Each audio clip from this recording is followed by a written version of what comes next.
A historia de Galicia está chea de relatos esquecidos, de vidas anónimas que deixaron a súa pegada nos camiños. Hoxe imos viaxar no tempo para coñecer a historia de Ramón, un mozo de apenas 14 anos. Ramón era natural de Armariz, unha pequena parroquia situada no municipio de Nogueira de Ramuín, na provincia de Ourense. Esta terra, enmarcada na fermosa e abrupta Ribeira Sacra, foi dende sempre un lugar de xente traballadora e loitadora.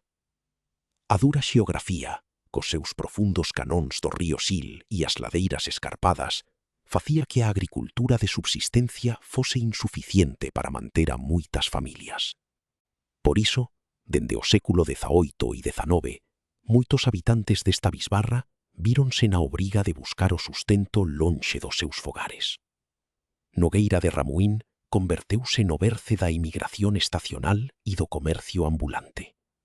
De aquí saliron os famosos afiadores coas súas tarazanas de madeira, percorriendo a península inteira e mesmo cruzando o océano.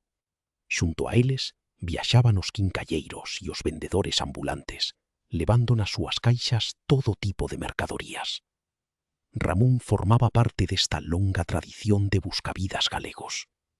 Malia a súa mocidade, gañábase o pan como vendedor ambulante de perfumería. Cargaba as súas costas con frascos, esencias e aromas, ofrecendo un pequeno luxo ás xentes das aldeas e vilas illadas. O seu traballo era duro.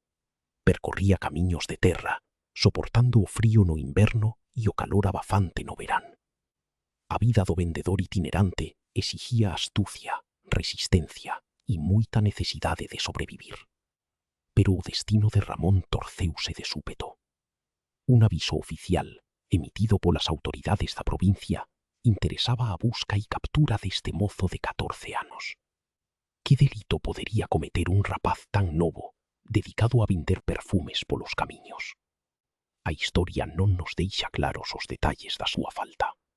Quizáis un malentendido, unha disputa comercial, ou a estrita xustiza da época caíndo sobre os máis vulnerables.